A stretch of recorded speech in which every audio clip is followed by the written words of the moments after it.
The vintage heart of a city life. Maya ఒక పెద్ద నగరంలో జీవించే అమ్మాయి. ఆ నగరం పెద్ద భవనాలు, శబ్దాలు, ట్రాఫిక్తో నిండి ఉంది. చాలా మందికి వేగంగా ముందుకు సాగడం అలవాటు, కాని మాయ మాత్రం కొంత భిన్నంగా ఉండేది. ఆమెకు పాత వస్తువులు చాలా ఇష్టమయ్యాయి.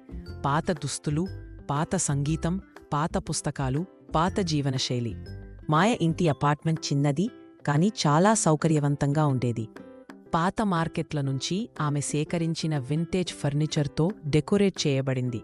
అక్కడ 1940ల వుడెన్ కుర్చీ, 1940ల రౌండ్ మిర్రర్, 1960ల సంగీతం ప్లే చేసే రికార్డ్ ప్లేయర్ ఉన్నాయి. ప్రతి చోట పాత జ్ఞాపకాలు దాగి ఉండేవి. ప్రతి ఉదయం మాయ వింటేజ్ దుస్తులు వేసుకుని బయలుదేరేది. ఆమెకి నానమ్మ స్టైలున్న మృదువైన, చుట్టుముట్టిన పూల దుస్తులు చాలా ఇష్టమయ్యాయి. ఆమె స్నేహితులు నవ్వుతూ, మరింత ఫ్యాషన్లో ఎందుకు పోతావు అని అడుగుతుంటే, మాయ, నాకు పాతకాలం సమీపంలో ఉండడం ఇష్టం అంటుంది. మాయ పెద్ద ఆఫీస్ బిల్డింగ్లో పనిచేస్తుంది. అందరిలాగా కంప్యూటర్, ఫోన్ వాడుతుంది, కాని చిన్న నోట్బుక్ తన వెంట ఉంచుతుంది. ఆ నోట్బుక్లో పాత వంటకాలు, వింటేజ్ సినిమాల కోట్స్, కథల ఆలోచనలు ఉంటాయి. ఆధునిక జీవితంలో కొంచెం పాతకాలాన్ని తీసుకురావడం ఆమెకు ఇష్టం. ఆఫీసు తర్వాత మాయ పాత మార్కెట్లు, థ్రిఫ్ట్ షాపులు సందర్శించేది. అక్కడ పాత కెమెరాలు, వినైల్ రికార్డులు, పాత పోస్ట్ కార్డులు, చేతితో చేసిన ఆభరణాలు ఉన్నాయి. ఒకరోజు ఒక పసుపు పేజీలతో కూడిన చర్మన్ డైరీ కనుగొంది. అది బలహీనంగా కాని రహస్యాలతో నిండింది. మాయ ఆ డైరీ కొనుక్కుని ఇంటికి తీసుకువచ్చింది. ప్రతి రాత్రి జాగ్రత్తగా తెరిచి చదువుతుండేది.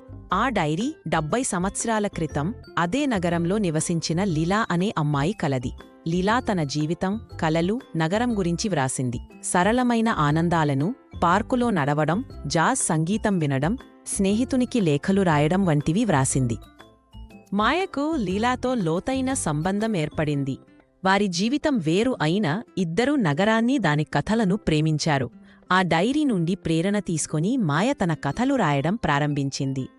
వింటేజ్ హార్ట్ అనే బ్లాగ్ ప్రారంభించి ఆధునిక నగరంలో పాతకాల జీవితం గురించి రాసింది.